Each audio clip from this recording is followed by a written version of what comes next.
Alright, so the next Goosebumps episode I'm going to talk about is Phantom of the Auditorium, which is obviously Phantom of the Opera, obviously, but now watching Phantom of the Auditorium, this one honestly wasn't that, I don't know, like, it wasn't too bad. Like, I thought it wasn't the most memorable I've seen so far of the Goosebumps episodes again, rewatching them, and I think I've seen almost all the episodes. And I think I saw this one as a kid, but I remember nothing about it. Now, this one is still really fun. Like, it's definitely a fun one. It's about the school doing a play on the Phantom, of course. And there's this girl, Tina, who talks about how it's haunted here because there's a guy who died, or was missing, the first time they did this stage. Like, he never appeared again. Like, he disappeared and became a ghost, or he died.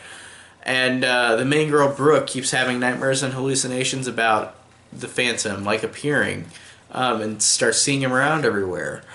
And as it goes along, there's threats that keep happening where, the Phantom will put notes in Brooke's locker, and, Zeke, this other kid, gets blamed for it. And then there's this homeless guy that they reveal, a meal. He was underneath the stage with the secret contraption underneath, or secret lever where you can go down underneath the stage, and he's been living down there. But then you realize at the end, oh no, it's the actual Phantom's a ghost still, because he tries to get Brooke and take her with him to the afterlife.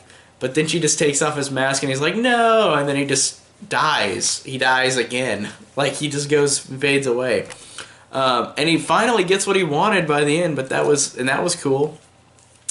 But overall, that's the basic story of this, beginning to end of this episode. And it's totally fine, but it's one of the less memorable ones to me. I don't know, these actors are totally alright, for kid actors, but, they just didn't, I don't know, they didn't grip me or hook me. And there's a lot of other Goosebumps episodes where I felt like I cared more about the other characters. In this one, they're okay. They're totally fine. This one feels like it should have been longer. It should have been a two-parter, Welcome to Camp Nightmare or Night of the Living Dummy 3, where it's they could have had more to this. It felt like it was kind of rushed, honestly, a rushed episode. It felt really quick.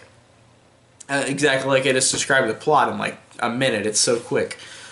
So overall, this one is not it's totally fine, but I felt like it could have been done a little better. It could have been a little longer. But I don't know, what we got was totally fine. I just felt like this one was a weird one where it didn't have enough, I don't know, it needed something else, I guess. It needed something else in this episode, and I can't think of what, but I feel like that's probably why it's not as memorable to me. Maybe I forgot about this one as a kid. I feel like I saw this one, I feel like I probably just forgot it because it was kind of just forgettable in a lot of ways. But it had some cool moments, but it was just not very memorable to me personally. So I don't know what to think about this episode. This one's totally alright. It's not bad at all. It's just kind of forgettable. It's kind of a forgettable episode in the Goosebumps episodes that I've seen so far or rewatched. So overall, this one's not as easy to talk about. That's pretty much all I can say about it. So yeah. Tell me down below what you thought of this episode if you've seen this. Phantom of the Auditorium.